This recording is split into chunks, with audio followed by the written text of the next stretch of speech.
हम भारतीयों को दो तरह की कब्जी होती है, एक तो अंदर वाली, ठीक है, और एक है मुस्कुराने की बड़ी कब्जी होती है। मतलब यूं बैठे रहेंगे मतलब कई बार तो मैं सोचता हूं इनको यूं देखूं ऊपर गए कि नीचे ही है, मतलब यूं बैठे हैं, बस लटक के बैठे हैं। जब तक कोई जोरदार चुटकला वुटकला न सुना हो तब तक उनको मुस्कान आती नहीं है। इतनी भयंकर वाली कब्जी है, पूरा प्रेशर दो तब तो उनको चेहरे पर मुस्कान आती है। मेरे भाई एक बात हमेशा याद रखना, जब हम स्टूडियो में जाते हैं तो हमें फोटोग्राफर क्या कहता है?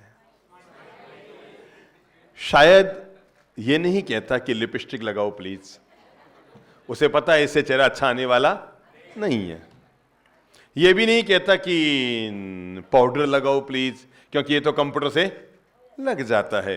पगड़ी पहनानी हो कि शर्ट पहनाना हो कि टाई पहनानी हो कि सुंदर वेशभूषा पहनानी हो या गंजे के ऊपर भी बाल उगाना हो, तो सब कंप्यूटर में हो जाता है। पर एक चीज दुनिया का आज तक कोई कंप्यूटर पैदा नहीं कर पाया, और वो है आदमी की स्माइल। इसलिए कहना पड़ता है फोटोग्राफर को, एक लाइन युगों से चलती आ रही है, और जो झट से फोटोग्राफर कहता है क्या? Smile please. जरा एक सेकंड के लिए सोचिए, आप कितने सेकंड मुस्कुराते हैं? आप जाके यूं खड़े होते हैं, हमारा फोटो खींच। अब उसको पता है इसका फोटो इसकी वाली क्या ये खुद ही पसंद नहीं करेगा, तो उसको कहना पड़ता है भाई स्माइल प्लीज। तब आदमी कहता है फिर क्लिक, कितने रुपये?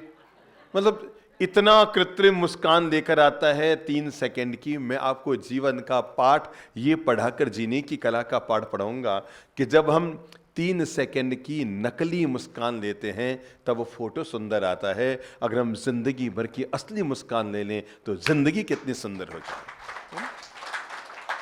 नकली मुस्कान लेते हैं ना नकली, वो कहते हैं स्माइल प्लीज, खींचना यार फटाफट, फिर कहते हैं स्माइल, फिर बोल मतलब 2 सेकंड की स्माइल हमारे फोटो को सुंदर बनाती है, पर हर सेकंड की मुस्कान हमारी स्माइल हमारी जिंदगी को सुंदर बना सकती है।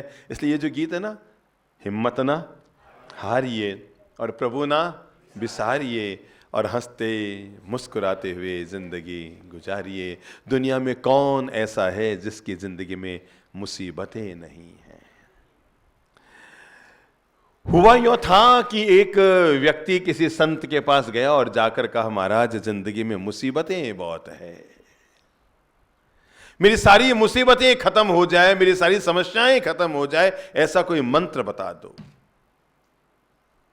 संत ने मुस्कुराते हुए कहा, भैया आज मैं थक गया हूं, दिन भर साधक साधिकाएं आते रहे, प्रवचन सत्संग चलते रहे, तो मुझे थकान आ गई। एक काम कर, तू रात को इधर ही रुक जा, कल सुबह मैं तुम्हें बता दूंगा। उसने कहा, हो महाराज कोई दिक्कत नहीं। युवक वहीं रुक गया। रात को कोई 9 साढ़े 9 बजे होंगे कि संत ने युवक को एक काम सौंपा और कहा, बेटा एक काम करना, आज क्या है, मेरा जो सेवक है ना वो गांव गया है और मेरे बगल में जो बाड़ा है उसमें 100 ऊंट है, मेरे पास 100 ऊंट है बेटा, और जो उन ऊंटों को संभालता है वो आदमी गांव गया हुआ है। तो एक काम करना, रात को सोने से पहले उन सारे ऊंटों को बैठा देना। हाँ ध्यान रखना, जब तक सारे ऊंट ना बैठ जाए तब तक सोना मत। 100 के 100 ऊंटों को बैठा देना। उसने कहा, ओ महाराज चिंता ही मत करो, सबको बैठा दूंगा। अब वो आया ऊंटों के बाड़े में और आकर के पहले ऊंट को कहा डिच डिच डिच डिच।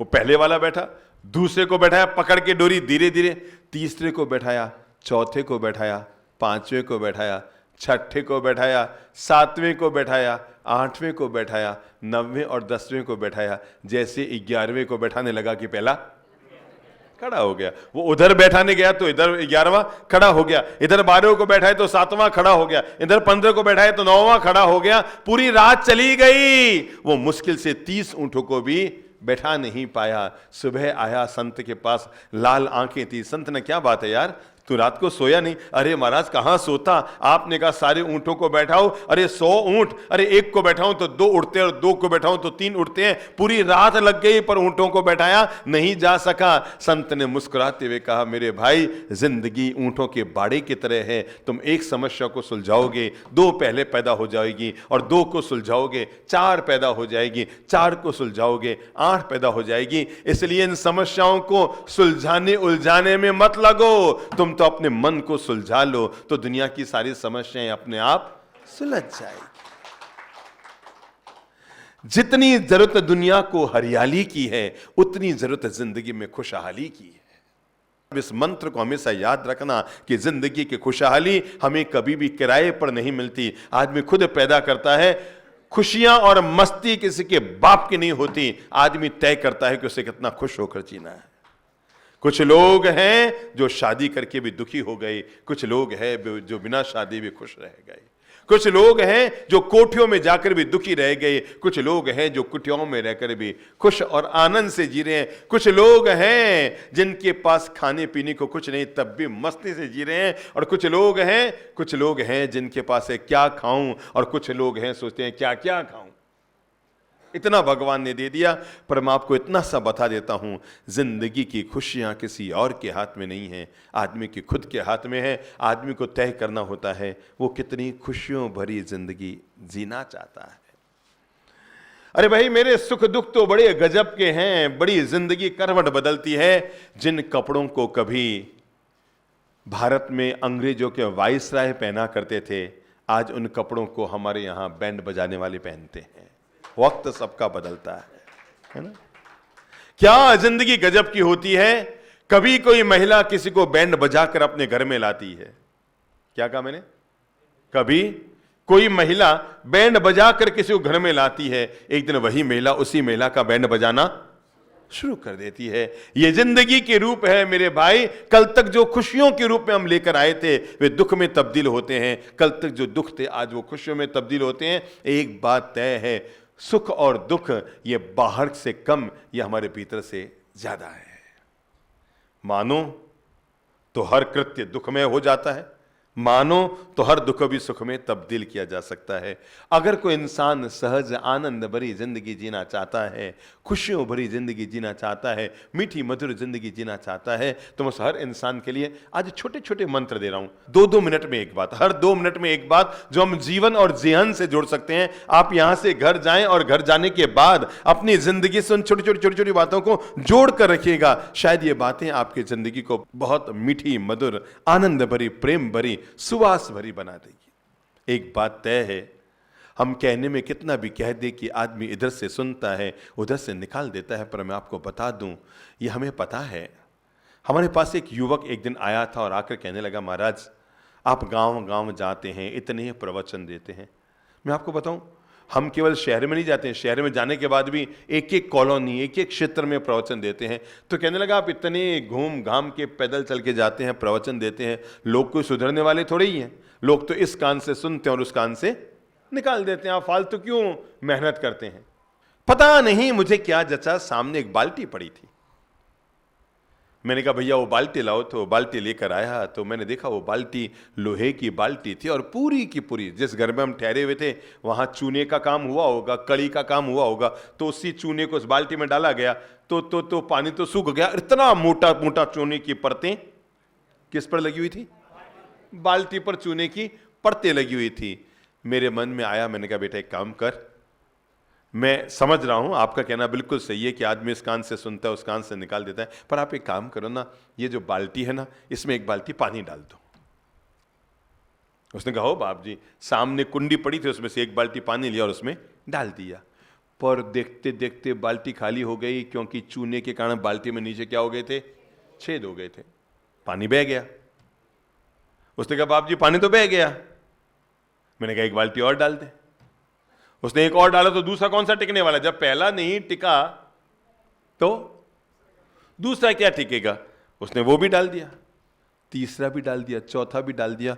मैं आपको कैसे बताऊं, वो युवक मुझसे यहां तक तृप्त हो गया, तंग आ गया, क्योंकि मैंने ऐसा कर करके उसमें 20 बाल्टी पानी डलवा दिया। उसने कहा महाराज मैं जाऊं? अरे मैंने कहा जाए कहां, एक बाल्टी और। जब वो बाल्टियों का पानी डालते डालते थक गया तो मैंने कहा एक बात बताओ, आपने इतना बाल्टी पानी डाला, क्या इसमें पानी टिका? कहा गुरुदेव मैंने पहले में आपको बता दिया था कि इसमें छेद है और छेद वाली बाल्टी में पानी नहीं टिकता है। ये तो बिल्कुल आदमी की तरह है, जैसे आदमी इधर से सुनता है और उधर निकाल देता है। ऐसी ये बाल्टी है, ऊपर भरो नीचे जरे, उसका गुरु गोरखनाथ क्या करे? वो कोई ऐसे भरेगा तो खाली का खाली रहेगा। मैंने कहा चलो एक बात बताओ, 20 बाल्टी पानी तो इसमें बह गया, पर क्या बाल्टी में कोई परिवर्तन हुआ? कहा हाँ बाप जी, बाल्टी में तो परिवर्तन हुआ। मैंने कहा क्या हुआ? कि पानी के साथ साथ चूना भी बह गया और बाल्टी साफ हो गई। मैंने कहा बस, हम अगर दिव्य प्रवचन और जीने की कला का पाठ पढ़ाते हैं तो हमें पता है आदमी इस कान से सुनता है, उस कान से निकाल देता है, पर हमें पता है जब इधर से जाकर उधर निकलता है, उसके बीच में जो मन में मैल का चूना है वो बाहर बहा के ले जाता है। जो आदमी के मन में मैल का चूना होता है, वो चूना उस पानी के साथ, उस वाणी के साथ, जैसे पानी के साथ बाल्टी का चूना चला गया, वैसे ही संत की वाणी के साथ आदमी के दिमाग का चूना भी साफ हो जाता है। तो आज जो मैं आपको मंत्र दे रहा हूं सीधे जीवन में जोड़ने के लिए, पहला मंत्र दे रहा हूं, जिंदगी में रंग भरना है तो अपने जिंदगी में भरिए। जब हम धरती पर आते हैं तो हमें ऊपर वाले के द्वारा केवल 3 पेज की एक डायरी मिलती है। कितने पेज की? 3 पेज की एक डायरी मिलती है। डायरी का पहला पन्ना जन्म है तो अंतिम पन्ना मरण है। तो इसका मतलब केवल एक बीज का पन्ना हमारे पास रहता है। पहला पन्ना ऊपर वाला लिख देता है कि हम कब जन्मेंगे, और अंतिम पन्ना भी ऊपर वाला लिख देता है कि हम कब मरेंगे। एक बीच का पन्ना है जिसका नाम है जीवन। बस पहला पन्ना हमारे हाथ में नहीं कि उसमें क्या लिखा जाएगा, अंतिम पन्ना भी हमारे हाथ में नहीं कि उसमें क्या लिखा जाएगा, पर बीच का पन्ना कोरा कागज होता है। आप लोग संबोधि सूत्र बोलते हैं तो उसमें एक पद आता है ना, कोरा कागज जिंदगी जो चाहे लिख लेख, पढ़ते हैं ना। बस हमारी जिंदगी कोरा कागज है, तय आपको करना है आप इसको कौन से सुनहरे रंगों से भरना चाहते हैं। एक बार दिमाग लगाओ, इंद्रधनुष कौन से रंग से बनता है? लाल से, पीले से, गुलाबी से, हरे से, सफेद से। जब सारे रंग मिलते हैं तो इंद्रधनुष बनता है। ऐसे ही जिंदगी के सारे रंग मिलते हैं। आदमी के जीवन में अध्यात्म भी चाहिए, आदमी के जीवन में व्यवसाय भी चाहिए, आदमी के जीवन में रोटी कपड़ा मकान भी चाहिए, आदमी के जिंदगी में मित्र परिजन और परिवार भी चाहिए, आदमी के जिंदगी में कमाई और लुगाई भी चाहिए, हैं? पर इन सब चीजों का समवेत जब होता है और ये सभी चीजें बिल्कुल सही ढंग से चलती है तो आदमी की जिंदगी में मिठास माधुर्य घुलना शुरू हो जाता है। नंबर 2, अगर आप कर सकते हैं तो इस मंत्र को जोड़ कर रखो, वो है मैं कभी भी आह आह आह आह नहीं करूंगा, जब भी करूंगा वाह वाह वाह करूंगा। जिंदगी की झोली को खुशहाली से भरने के लिए चलो एक झुमका ले लो। मैं तो आपको जीवन की चाबियां दे रहा हूं। अब आप एक झुमका ले लो, है, अपने भीतर टांग लो और एक एक चाबी को उसके अंदर डालते जाइएगा। और मैं जीवन की आपको एक चाबी दे रहा हूं कि जिंदगी में कभी भी आह आह ओह ओह ओह आह क्या कहो? वाह। खाना खाने बैठो तो ये मत कहो ओह कैसा खाना है, वाह क्या खाना बनाया, मजा आ गया। ओवर एक्टिंग भी मत करना हो, कभी लेने के देने पड़ जाएंगे। वो क्या, एक भाई साहब मेरे पास आया करते थे तो उसकी बीबी से रोज यूं रहता था, मतलब 36 का आंकड़ा, रोज झगड़ा चलता था। वो मतलब बीबी उससे तंग और वो बीबी से तंग, भयंकर वाला झगड़ा चलता था। मतलब बीबी को लगता मेरी जिंदगी नरक बना दी और पति को लगता मेरी जिंदगी इसने नरक बना दी। एक दिन वो हमारे पास बैठा अपनी राम गाथा कहने लगा, तो कहने लगा मेरी पत्नी ऐसी है ऐसी है ऐसी है, मतलब पता नहीं उस, मुझे सोच नहीं पाया उसके पति ने विशेषण कहां से आए। अरे बाप जी आप सोच नहीं सकते, मेरी पत्नी ऐसी है ऐसी है। मैंने कहा भैया एक काम कर, 3 दिन के लिए एक संकल्प लेकर जा कि वो जो भी करे जैसा भी करे तू उसकी तारीफ करेगा। बस केवल 3 दिन एक काम कर ले, वो जो करे जैसा करे तू केवल उसकी तारीफ करना। उसने कहा क्या होगा? अरे मैं कहा करके तो देख, अब तक केवल टिप्पणी की ना, अब तारीफ करके देखना। वो घर आया, खाना खाने बैठा, रोज कहता कैसा खाना बनाया, कुत्ते भी नहीं खाए ऐसी रोटी बनाई है, ये सब्जी मेरे गले दी उतरती, कड़ी अरे नाली में डालूं तो नाली भी उसको, अरे चावल इतने कच्चे, रोज वो उसकी आदत थी, ऐसा खाना तो कुत्ते भी नहीं खाए।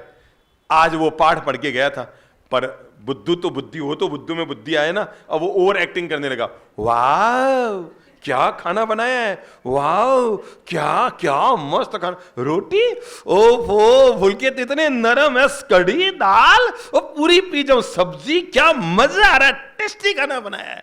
ओवर एक्टिंग शुरू कर दी। पत्नी गई अंदर, एक लंबी सी बेलन उठाकर लाई और एक पर एक कमर पे टिकाए। क्या क्या कर रहे हो? उसने क्या कर रही है? उसने कहा रोज खाना मैं बनाती हूं तो कुत्ते नहीं खाते हैं, आज पहली बार पड़ोसन ने बनाया।